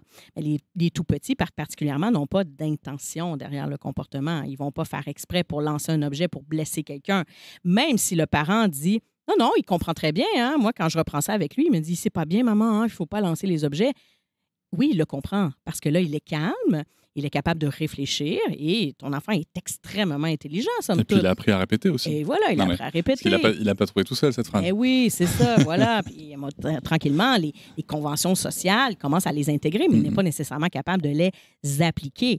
Alors oui, il y a un besoin derrière le comportement et c'est notre boulot, comme parents, de décoder ce besoin-là pour être en mesure de bien accompagner l'enfant et faire en sorte que ces comportements-là, tranquillement, se résorbent. Donc, quand on parlait plutôt d'éduquer plutôt que discipliner, on est là-dedans. Si l'enfant, par exemple, s'oppose à une situation X et qu'on dit hey, « là, il va falloir casser ça », on va mettre en place des punitions, on met en place des menaces. Bon, alors si tu ne mets pas ton manteau, c'est terminé, hein? On n'ira pas au parc pour le reste de la journée. Là, on tombe dans une espèce de confrontation. On est en train de venir fragiliser notre relation avec l'enfant aussi. Encore une fois, c'est pas dramatique. Ne vous tapez pas sur la tête à vous dire « Oh mon Dieu, mon enfant va avoir un attachement sécurisant. » C'est pas ça. Mais l'important, c'est d'en prendre conscience et de se rendre compte que cette menace-là n'est pas plus efficace. Si je dis à l'enfant « Hé là, si tu mets pas ton manteau, on n'ira pas au parc. » Il ne mettra pas plus, son manteau. Il va encore s'opposer, puis il va probablement protester beaucoup plus fort et ça risque de générer de la frustration et on va peut-être avoir une grande crise, puis les objets vont voler par-ci, par-là. Hein? Donc, l'enfant est en train de m'exprimer un besoin. Pourquoi il ne met pas son manteau ce matin? Qu'est-ce qui ne fonctionne pas? Il n'a peut-être pas envie d'aller à la garderie. Il a envie d'avoir du temps partagé avec nous. Des fois, certains parents vont me dire, il ne veut pas le mettre, mais il veut que moi, je lui mette. Mais il est rendu à 5 ans. Il est capable de mettre son manteau. Oui, il est capable. Mais ce matin, il a besoin de connexion avec toi. Le moment que tu lui mets le manteau, c'est un moment de connexion. Vous êtes ensemble, vous partagez du temps. Il peut se coller sur toi, il sent ton odeur. C'était ça, son besoin. Il y a constamment un besoin derrière le comportement. Mais, encore une fois, c'est essai-erreur comme parents. C'est extrêmement difficile, des fois, de décoder le besoin. Mais plus on est sensible à nos enfants, plus on se pose cette question-là, à savoir qu'est-ce qu'il essaie de me dire, plus on va devenir habile. Et à un moment donné, on comprend notre enfant. Il n'y a pas un enfant qui est pareil. Moi, j'en ai 3 enfants, là. Et j'ai aucun de mes enfants qui manifeste ses besoins de la même façon. Alors, je ne peux pas me dire qu'il y a un modus operandi, là. Il n'y en a pas. Mais ça reste qu'on devient de plus en plus habile. Ça, c'est quelque chose qui s'affine, là. C'est de la relation. Absolument, c'est de la relation. De la même manière qu'on sait très bien quand notre partenaire de vie, moi, ma compagne, des fois, je vois bien rien qu'à sa tête que va falloir qu'on discute parce qu'elle a une journée difficile et qu'il y a ce besoin-là et que je me note dans un coin de ma tête qu'une fois qu'on a couché Sarah, on va se prendre au moins un petit quart d'heure pour dire comment ça va, quoi. Oui. Donc, c'est important. Voilà, et ça revient encore à cette sensibilité parentale et à cette connexion à l'autre. Si je me connecte vraiment à l'autre et que j'essaie de me mettre à sa place, bien, je vais ressentir des choses. Peut-être que je n'arriverai pas à décoder tout de suite le besoin ou l'émotion, mais je vais ressentir. Là, je ressens qu'il est fâché. Là, je ressens qu'il y a quelque chose qui ne fait pas son affaire. Mon boulot, c'est d'essayer de comprendre c'est quoi, mais ça se pourrait que je ne comprenne pas ce que c'est exactement. C'est pas grave. Si au moins je ressens ces émotions-là et que j'arrive à dire à l'enfant, là, tu es très fâché, hein? Et que l'enfant me dit, oui, mais pourquoi tu ne veux pas aller à la garderie? Là, je m'en vais dans le cerveau rationnel. Il se pourrait que l'enfant ne soit pas capable de me répondre parce qu'il est trop émotif. Alors, mon boulot, c'est de revenir là où l'enfant est pour me connecter à lui. Je vais le rejoindre sur le même étage du cerveau. Alors, mon enfant est émotif, je m'en vais dans le cœur.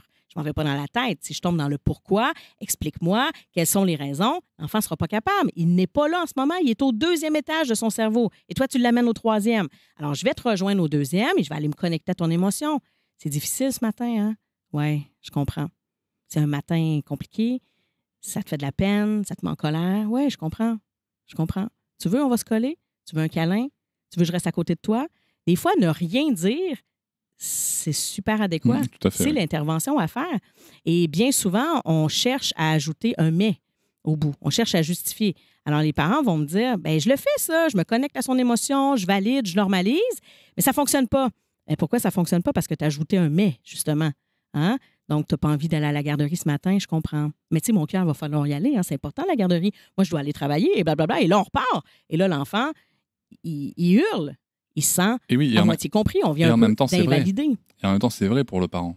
Oui, c'est vrai. C'est qu'il a cet horaire à respecter. Et c'est là où je pense qu'on doit interroger, encore une fois, le politique et le social. C'est que aujourd'hui, un salarié, une salariée qui a des enfants, moi, personnellement, moi j'étais responsable d'équipe, tous les parents, tous les salariés, tous mes collaborateurs et collaboratrices qui avaient des enfants, disons que s'ils arrivaient un quart d'heure en retard, ils arrivaient un quart d'heure en retard. Tant que c'était pas tous les jours, on s'en foutait. C'est la même chose chez nous. Mais le parent qui arrivait un quart d'heure en retard en disant je suis désolé, ça a été la galère avec l'enfant ce matin. Ok, il n'y a pas de problème. Mais oui, tu avais besoin d'un 15 minutes. Prends un petit verre d'eau, t'inquiète, on s'est occupé de l'ouverture, tout va bien. Absolument. Et ça, justement, ça vient à la remarque que je voulais faire, c'est que ça permet de respecter les besoins du parent. Et c'est en écoutant nos propres besoins qu'on va pouvoir justement avoir l'énergie disponible, ce qu'on appelle des fois en France le réservoir affectif. Oui, nous aussi. Disponible pour s'occuper de ceux de nos enfants. Et ça, c'est important. Et ça permet des fois de relativiser, de se dire, est-ce que vraiment... Moi, la question que j'invite les parents à se poser souvent, c'est quoi l'enjeu ? C'est quoi l'enjeu que j'arrive 5 minutes en retard à l'école? C'est quoi, la directrice va me faire les gros yeux? Et alors? Enfin, moi, je veux dire, j'ai 40 ans, qu'est-ce qu'on a à foutre que la directrice d'une école me fasse les gros yeux? J'en ai rien à faire. Tu vois, au Québec, les gens connaissent beaucoup cette phrase que je répète régulièrement. c'est-tu si grave que ça? Là, je le dis vraiment en québécois. C'est-tu si grave que ça? Donc, est-ce si grave que ça? Est-ce que c'est quoi l'enjeu? C'est exactement ce que vous nommez, Cédric. Est-ce que c'est si grave que ça? Est-ce qu'il y a mort d'homme, là? Non, là, ça va. Hein? On ne fait pas des opérations à cœur ouvert. Là. Et surtout, en plus, du coup, par expérience, parce que moi aussi, je me suis agacé des fois en me disant « Non, mais attends, il faut y aller chez la pédiatre et tout. » Oui, sachant que la pédiatre, elle est tout le temps en retard et elle s'en fiche. Hein. Donc, oui. soyons clairs. Et en fait, dans les moments où, justement, on installe la confrontation, c'est là où on va perdre le plus de temps. Absolument. Parce que le câlin, concrètement, c'est... Enfin, moi, de ce que j'ai vécu moi avec ma fille, la plupart du temps, c'est un investissement de 30 secondes à une minute. Alors que la galère de la confrontation, c'est parti pour facile 5-6 minutes. Quoi. Oui, et du sans coup, en fait, le vouloir, on perd du temps. on ajoute du stress à l'enfant. Exactement. Et bon, encore une fois, c'est pas si grave que ça. Toutefois, on va se rendre compte bien assez rapidement que ça ne fonctionnera pas parce que l'enfant réagit très mal au stress de par le fait qu'il est encore immature. Il n'a pas cette capacité de gérer le stress. Alors, si j'ajoute à l'enfant vite, dépêche-toi, habille-toi, vite, on va être en retard. Non, mais qu'est-ce que tu fais ce matin? Blablabla. Bien, l'enfant, il va se freiner, tout simplement. Donc, il va se garrocher par terre, il va se croiser les bras, puis il va dire « Moi, je ne m'habille pas ». Et là, on dit hey, « Il y a quelque chose qu'il n'a pas compris, là. Hein? Je me suis fâchée, je lui ai clairement dit les enjeux, il ne veut pas s'habiller. » Oui, c'est parce qu'on a ajouté une dose de stress. Donc, il n'a plus la capacité de réfléchir et de se mettre en action. C'est ça qui se passe. C'est neurophysiologique, là. Il faut prendre conscience de ça aussi, puis de se dire comment je peux adapter mon horaire un peu, parce que c'est ma responsabilité de parent, pour essayer de soutenir mon enfant dans ces situations qui peuvent être potentiellement stressantes. Est-ce que je peux me lever un peu plus tôt le matin? Est-ce que je suis capable de prendre 10 minutes, on ne parle pas d'une heure, 10 minutes avec mon enfant le matin, collé, pour remplir le réservoir d'affection, pour que justement, il commence sa journée avec un peu plus d'ocytocine, hein, qui est l'hormone de l'amour, hormone contagieuse, hormone apaisante. Si mon enfant débute sa journée sous ce pied-là, bien, il y a beaucoup plus de chances qu'il soit capable de tolérer la petite dose de stress que je vais peut-être lui infliger en disant « Il faudrait peut-être que tu te dépêches, mon cœur. » Tu sais, ce sont des petites actions au quotidien qui peuvent faire toute la différence, mais c'est notre responsabilité de parent de se dire comment je peux protéger mon enfant un peu du stress au quotidien, du stress qui n'est pas nécessaire. Parce que là, encore une fois, il y a des parents qui vont dire « Oui, mais je ne peux pas le protéger constamment du stress. La société, elle est stressante. » Oui, mais tu n'as pas besoin d'en ajouter plus. Il va en avoir de toute façon. Oui, se séparer de toi le matin sur le bord de la porte alors qu'il n'a pas envie, c'est déjà une source de stress. Entrer dans un cadre scolaire alors que j'ai envie de bouger puis que je suis fatiguée cette journée-là, que je dois apprendre à socialiser avec les autres alors que j'en ai peut-être pas envie, tout ça, c'est du stress. Et ça va lui être imposé de toute façon. Je vais juste rappeler quand même aussi notre possibilité, parce que vous évoquez les 10 minutes. Je rappelle quand même que, attention, ça ne veut pas dire que c'est une méthode à appliquer, c'est juste une suggestion parmi tout un tas de possibilités. Moi, il y a une possibilité que je voudrais évoquer aussi, c'est que bien souvent, ce stress-là, il repose sur la tête des mères, et que dans les couples dans les couples parentaux qui sont toujours ensemble, ça peut aussi être de dire au daron, attends, là, le matin, en fait, c'est moi qui gère tout. Toi, occupe-toi du sac pendant que moi, je fais un câlin au petit. Ouais. Parce que comme ça, la séparation sera plus facile. Ça peut aussi être ça, en fait. Oui. Et ça, je trouve que voilà, c'est important de rappeler, pour rappeler la coparentalité. Oui. C'est aussi ça, je pense. Oui. L'implication des deux figures d'attachement permet justement d'avoir quelque chose de plus serein et de décharger mentalement un petit peu les mamans. C'est essentiel. Puis, effectivement, j'aime beaucoup ce que vous proposez, Cédric, à dire quand on est capable, quand on est dans un horaire de vie qui nous permet de séparer un peu les tâches, de dire, bien, il y en a un des deux qui, à ce moment-là, dans cette heure-là, va gérer l'organisation familiale, les repas, la vaisselle, les sacs et tout ça, et l'autre va s'occuper principalement des enfants. Alors, l'enfant en question sent que son parent est pleinement disponible pour lui. Ça. Parce que c'est souvent l'enjeu au quotidien. Hein? Ce qu'on souhaite, c'est être un porte-avions pour son enfant, donc être disponible, accessible et sensible aux besoins de l'enfant. Mais très souvent, on est accessible, mais on n'est pas disponible. Alors, le matin, particulièrement, ça va vite, tout le monde court. L'enfant sait très bien que ses parents sont là, hein? Ils sont accessibles dans la maison, mais ils ne sont pas disponibles. Alors, si moi, je vis toutes sortes d'enjeux le matin, que je suis peut-être bouleversée, peut-être que je me suis disputée avec mon frère, ma soeur, bon, peu importe, je sais très bien que mes parents ne sont pas disponibles parce qu'ils sont à la course. Alors, si déjà, on peut se dire dans notre organisation familiale, écoute, moi, je vais me lever 10 minutes plus tôt, juste le temps de me doucher, de me préparer, puis ensuite, moi, je m'occupe des enfants, toi, gère le déjeuner, les sacs et tout ça. L'enfant va savoir qu'il y a un parent le matin qui est pleinement disponible pour lui. Ça risque d'être beaucoup plus facile de s'habiller par la suite pour aller à l'école, entre autres. Et puis on peut jouer à inverser les rôles, enfin on peut jouer à plein de trucs. Moi j'ai des amis qui font ça et qu'ils aiment bien ils aiment bien se mettre des petits challenges entre parents de dire t'as vu là, à cette heure-ci, moi tout était fait, sans que ce soit forcément une compétition. Ouais. Mais non, mais il y a rien de malsain, je veux dire, il y a vraiment ce côté très voilà, tiens, moi j'ai fait ça.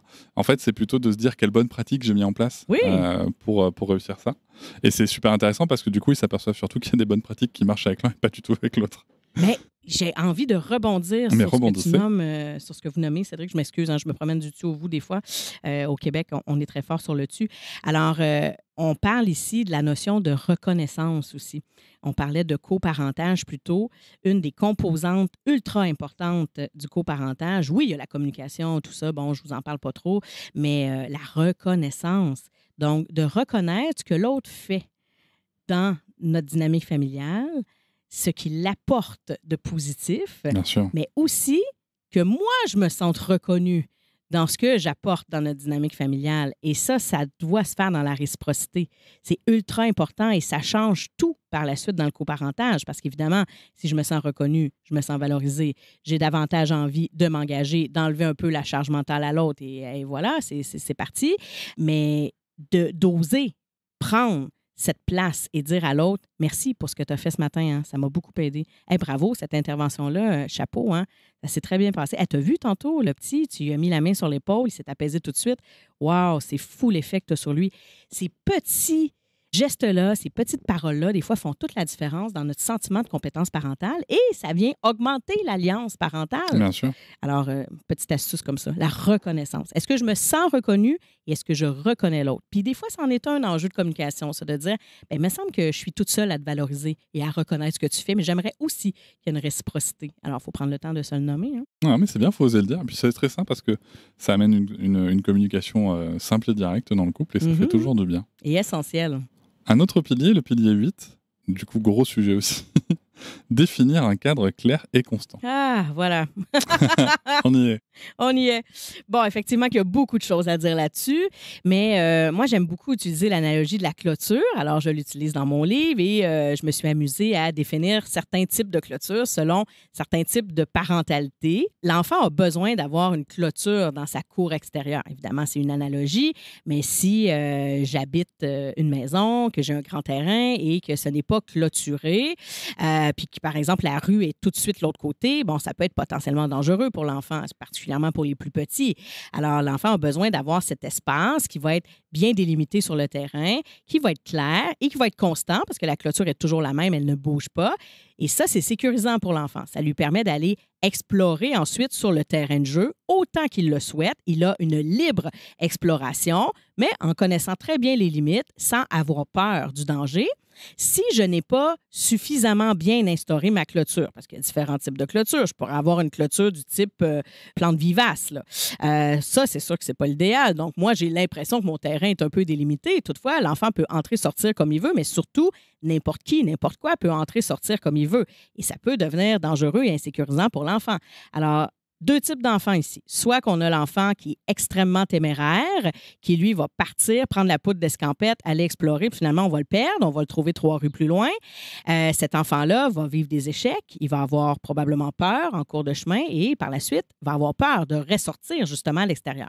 Et on a l'enfant qui est déjà un petit peu plus stressé de nature, un peu plus insécure, qui, lui, ne voudra rien savoir d'aller jouer à l'extérieur, même si le parent lui dit « Ben oui, vas-y, il n'y a pas de danger. Regarde, tu vois, je te surveille, je suis en arrière de toi. » L'enfant ne voudra pas y aller, il va être vraiment collé comme un petit koala sur son parent.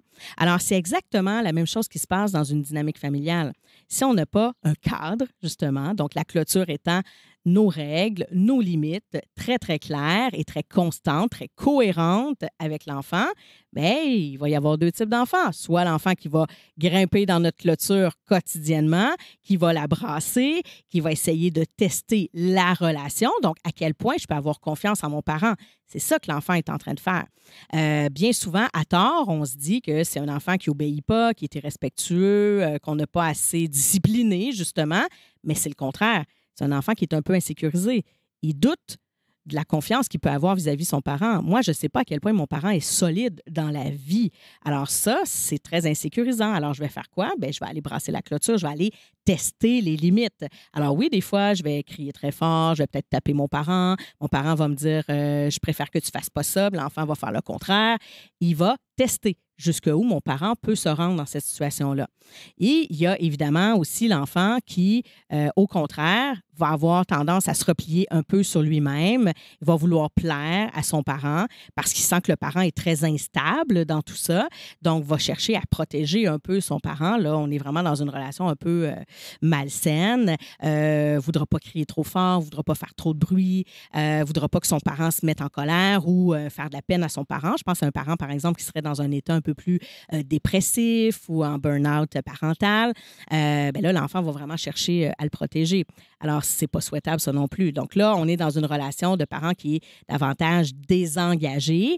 Alors, c'est ça l'idée derrière le cadre. C'est que même si je vais pas bien, je vis du stress au quotidien, j'ai toutes sortes de préoccupations, peut-être que c'est difficile dans mon alliance parentale aussi ou dans mon couple, c'est de garder constamment le même cadre. Oui, ça peut s'assouplir de temps à autre, mais c'est pour ça que dans une famille, ça prend des règles qui sont négociables et des règles qui sont non négociables. Alors, les règles qui sont négociables, ben, c'est là que ça peut plier un peu de temps à autre, puis c'est tout à fait correct. Ça prend un peu de flexibilité, justement. On ne sait pas le régime militaire. Mais on a aussi des règles qui sont non négociables, et ça, il n'y en a pas 32, là. On parle de 3 à 5 règles maximum, et on les définit clairement. Alors ça se définit entre parents, de dire, ben nous, dans notre famille, par exemple, le respect, c'est ultra important. Mais là, on parle d'une valeur, il va falloir la définir. Hein? C'est quoi, ça, le respect? Pour toi, pour moi? Alors, ben moi, j'accepte pas qu'on lève le ton pour me parler. Bon, alors voilà, ça déjà, c'est une règle qui est plus claire. Et il faut que ça soit non négociable. Alors, il faut qu'il y ait des conséquences liées à ça. Bien souvent, les conséquences, elles vont être naturelles. L'enfant apprend par lui-même. Et des fois, on a besoin vraiment d'instaurer une conséquence qui va être un petit peu plus claire parce que, bon, à force de répéter, l'enfant, finalement, ça ne semble pas bien s'intégrer. Alors, on va implanter une conséquence. Mais cette conséquence-là, premièrement, on ne va pas l'utiliser à tous les jours et 50 fois par jour, surtout pas, parce qu'on veut que ça ait un certain impact, un certain apprentissage chez l'enfant. On n'est pas dans une punition. Alors, il faut que ça soit logique. Alors, je ne vais pas, par exemple, enfermer l'enfant dans sa chambre. Il n'y a rien de logique là-dedans. Je ne vais pas le priver de dessert. C'est pas moi qui en ai parlé. Non, c'est ça. On revient sur ce sujet un peu polarisé en France présentement. Mais c'est que c'est pas logique. C'est qu'est-ce que je veux enseigner à l'enfant? Généralement, c'est rien de trop compliqué, là. L'enfant continue à lancer son bol de céréales par terre en me regardant dans les yeux. Là, on ne parle pas d'un enfant de 15 mois qui est en apprentissage. On parle d'un enfant de 4 ans. Ça fait 3-4 fois, je lui dis, hey, non, là, c'est assez. Là, le bol, il va sur la table. Cesse de lancer tes céréales par terre. Ben, parce que c'est ça la question que l'auditoire va se poser. C'est là que je m'en viens. Il va dire, OK, Mélanie Milodo, on n'en fait pas dans sa chambre, on ne le prive pas de dessert, d'accord, mais on fait quoi? Ben là, la question à se poser, c'est qu'est-ce que je veux lui enseigner? Est-ce que je veux lui enseigner à avoir peur de moi? Est-ce que je veux lui enseigner que quand je fais ces gros yeux-là, tu as intérêt à avoir peur puis à faire ce que je te dis? Non, c'est pas ce que je souhaite. Hein? Peut-être là, dans l'ici et maintenant, tu vas sentir que tu as un résultat, mais sur du long terme, tu es en train de fragiliser ta relation. C'est pas ce que tu souhaites. Alors, qu'est-ce que tu veux lui enseigner là, dans l'ici et maintenant? Ben, je veux lui enseigner à arrêter de lancer son bol de céréales.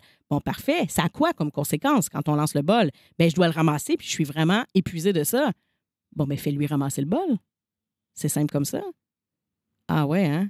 Mais il faudrait pas que je sévisse un peu plus fort? Non, non.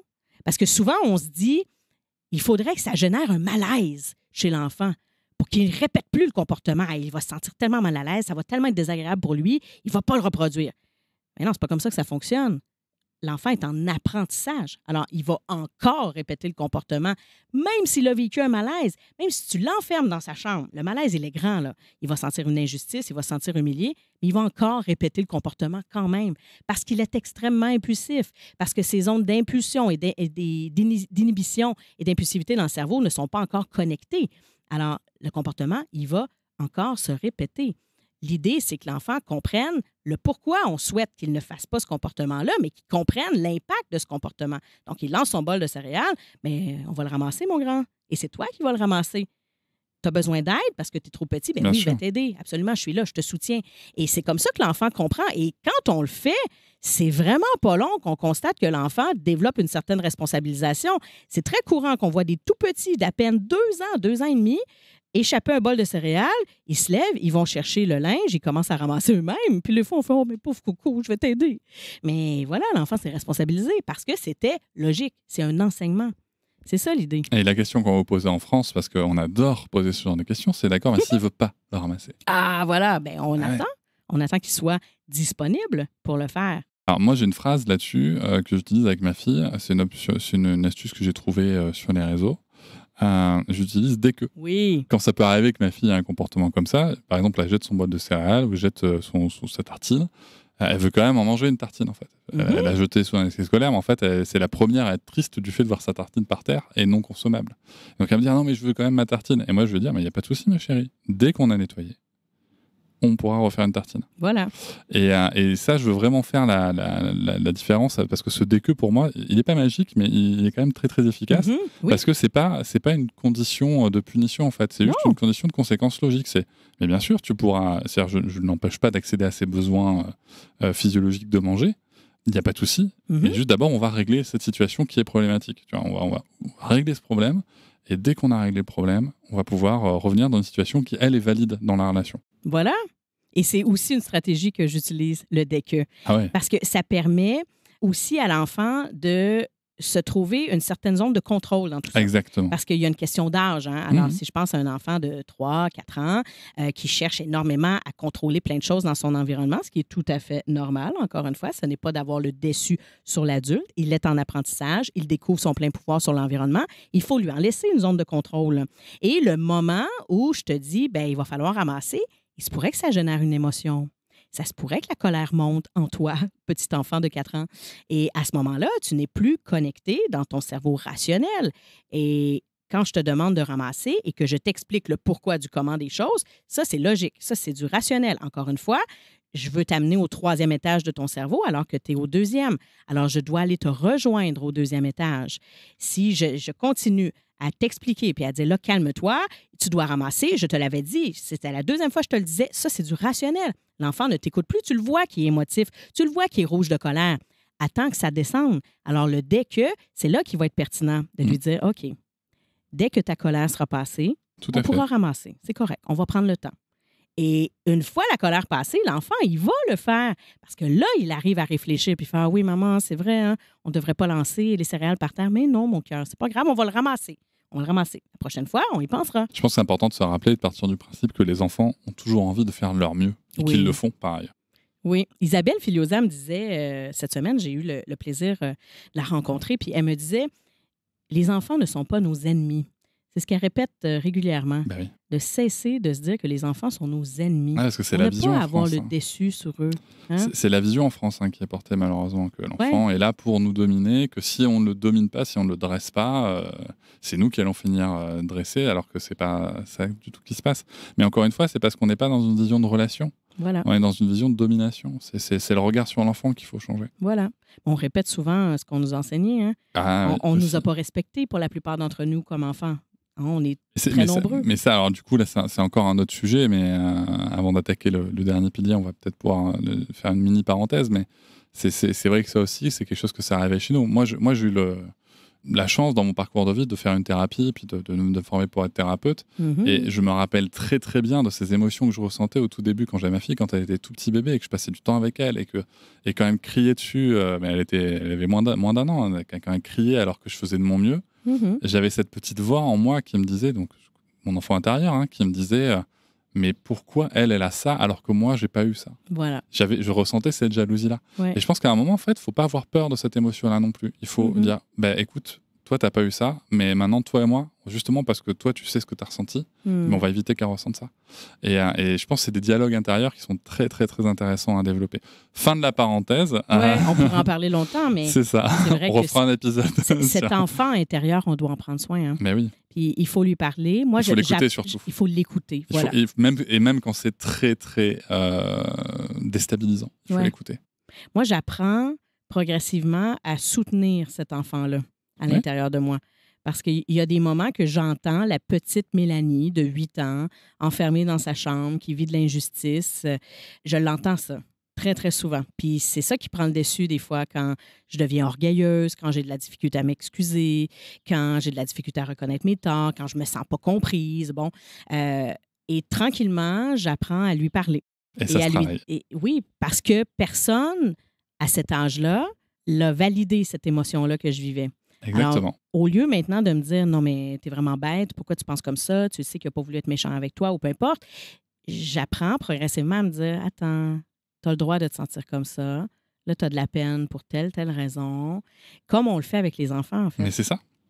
Mais c'est tout un apprentissage et ça demande beaucoup de maturité affective, émotionnelle. Exactement. Et c'est pas tout le monde qui a eu un parcours thérapeutique dans sa vie non plus. Là, hein? Mais du coup, ça vaut le coup d'y réfléchir. Oh que oui, c'est un beau cadeau à se faire.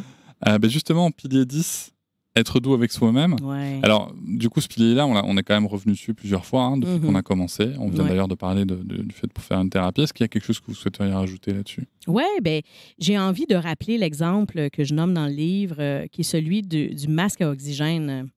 Alors, en avion, les agentes de bord nous disent toujours au début du vol, lorsqu'elles nous donnent les indications en cas de catastrophe, que si on a besoin d'utiliser le masque à oxygène, de toujours se le mettre à soi-même avant de le mettre à l'enfant. La première fois que j'avais entendu ça, quand j'avais pris l'avion, j'avais trouvé ça épouvantable. Je me disais, ben non, c'est sûr que naturellement, je vais vouloir mettre le masque à mon enfant avant de me le mettre à moi-même, mais tout ça fait plein de sens parce que si je ne mets pas mon masque, je risque de mourir avant mon enfant et je ne serai pas en mesure de lui mettre. Alors, dans la vie de tous les jours, il faut se mettre le masque à oxygène.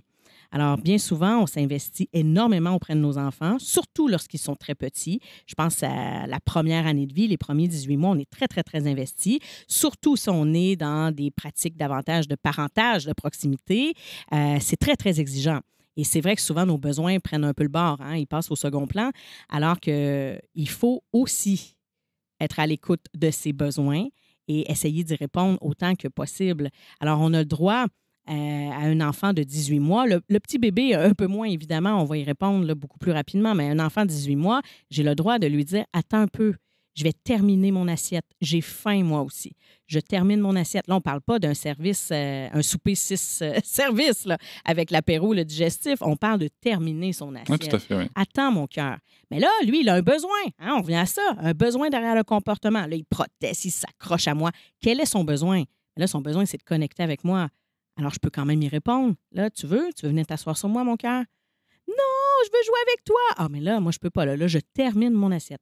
Moi aussi, j'ai faim, j'ai un besoin. Je dois y répondre. Je dois mettre mon masque à oxygène plutôt que de laisser ça là puis de répondre juste aux besoins de mon enfant.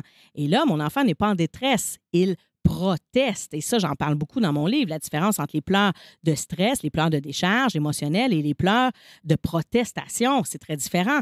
On va les accompagner aussi, les pleurs de protestation. Toutefois, l'enfant, il est capable de tolérer cette frustration-là s'il a été bien sécurisé dans ses premiers mois de vie, tu sais. Alors, non seulement il est capable de la tolérer, s'il a été bien sécurisé et tout, mais en plus, c'est marrant parce que j'en ai parlé il n'y a pas longtemps dans un épisode bonus. Moi, il y a quelque chose que j'ai compris aussi, il y a quelque chose que je souhaite transmettre à ma fille. Alors là, on n'est pas sur du 18 mois, on est sur du 4 ans, hein, mais depuis que ma fille a 4 ans, où on voit bien qu'elle est capable de développer des stratégies. Je ne parle pas de manipulation, je parle de stratégie. Oui, absolument. L'idée, en fait, c'est aussi de lui apprendre des stratégies efficaces. Par exemple, le fait de protester simplement, c'est se concentrer sur le problème. Et nous, maintenant, on travaille beaucoup sur, OK, tu as identifié ton problème, on a compris le besoin, quelle solution on peut trouver? Et quelle solution tu as toi à ta main? Parce qu'à 4 ans, oui, quand même, il y a déjà une autonomie qui est très différente. Et en fait, c'est ça. Et c'est aussi amener l'enfant à avoir des stratégies efficaces dans la communication à l'autre. Oui. Mais encore une fois, on revient à ce qu'on disait depuis le début, hein, tout ça, c'est de la relation, en fait. C'est comment interagir avec moi de manière efficace. C'est-à-dire que moi, ma fille a 4 ans, quand elle se contente de me dire « moi, j'ai faim », oui. tout ça parce qu'elle m'a vu attraper mon dessert et que visiblement il lui fait très très envie. Oui. Je vais plutôt l'amener à développer la stratégie du papa, est-ce que je peux goûter ton dessert? De me poser cette question-là directement. Oui. Et ça, c'est un apprentissage aussi. Oui. Et maintenant qu'elle le fait, parce que maintenant elle le fait, c'est vachement plus efficace. Tout le monde. Enfin, on gagne du temps, on gagne de l'énergie. Et elle est contente parce qu'elle a une stratégie efficace. Des fois, bien sûr, la réponse est non aussi. Hein. Oui. C'est ça aussi, il faut l'accepter. Il faut comprendre qu'on peut avoir une stratégie efficace pour avoir une réponse. Voilà. Pas forcément pour avoir ce qu'on veut. Voilà. Et ça, il faut dire non des fois. Bien sûr. C'est important. Et ça permet de distinguer du coup le besoin et l'envie, qui sont aussi des notions extrêmement importantes. Oui, mais vous parlez de choses drôlement efficaces dans ce podcast. T'as vu? Oui. Efficace et pertinente. Pour le reste des piliers, je laisse l'auditoire aller découvrir votre livre, qui est important. Alors après avoir dit tout ça, après avoir évoqué tous ces points, on a déjà passé beaucoup de messages, mais là, si vous deviez résumer un message que vous aimeriez passer aux parents qui nous écoutent, ça serait quoi? J'ai envie de vous proposer de vous connecter à vous-même, de vous connecter à votre sensibilité parentale, justement. Si vous y êtes vraiment connecté, plutôt qu'être connecté à votre tête, la tête étant le rationnel, les injonctions, tout ce que les matantes Monique de ce monde nous proposent et nous contaminent aussi, hein, ça nous fait douter de notre instinct. Si vous vous connectez à votre sensibilité parentale, vous allez avoir la plupart des réponses. Le reste, c'est du bonus autour, c'est-à-dire que de savoir exactement quelle intervention je dois utiliser dans tel ou tel contexte. Tout ça, c'est un peu superflu, c'est-à-dire que ça s'apprend avec le temps. Mais le savoir-être, ça, il y a quelque chose de très instinctif là-dedans. Alors, de se connecter à cette sensibilité. Qu'est-ce qui résonne à l'intérieur de moi présentement? Quand mon enfant hurle, qu'est-ce que ça me fait vivre? Si j'ai tenté une intervention, exemple, ma tante Monique m'a dit « Laisse pleurer ton enfant, tu dois casser le comportement. » Bon, parfait. Je l'ai tenté, je suis dans la pièce à côté, mon enfant pleure. Comment je me sens? Et je me sens tiraillée en dedans, j'ai le cœur brisé en deux, j'ai juste envie d'aller le rejoindre. Ben, arrête de te casser la tête et va rejoindre ton enfant. Ça presse. C'est ça que tu ressens à l'intérieur de toi. Très souvent, les parents que j'ai en consultation sont des excellents parents et ils ont les réponses à l'intérieur d'eux. C'est juste qu'ils ne se font pas toujours confiance et ils ne les écoutent pas.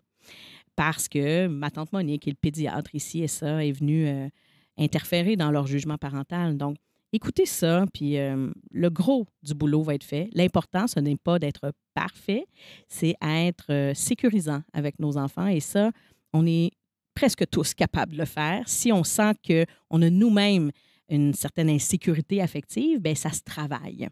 On doit aller chercher de l'aide, on doit aller guérir ses blessures intérieures et être ouvert à notre partenaire qui va peut-être nous refléter que c'est peut-être un peu insécurisant présentement ce que tu fais, c'est pas grave. C'est pour ça qu'on fait équipe. Et si ce n'est pas notre partenaire, bien, ça sera notre belle-mère, notre mère, notre voisine. Mais voilà, l'important, c'est que nos enfants puissent grandir avec une sécurité affective. C'est ça le plus important. Merci beaucoup, Mélanie Bilodeau. Merci. Je vous remercie de m'avoir écouté. Je vous invite à vous abonner au podcast sur votre plateforme préférée et à me retrouver sur Instagram, TikTok, Facebook et sur le blog papatriarcat.fr. À bientôt.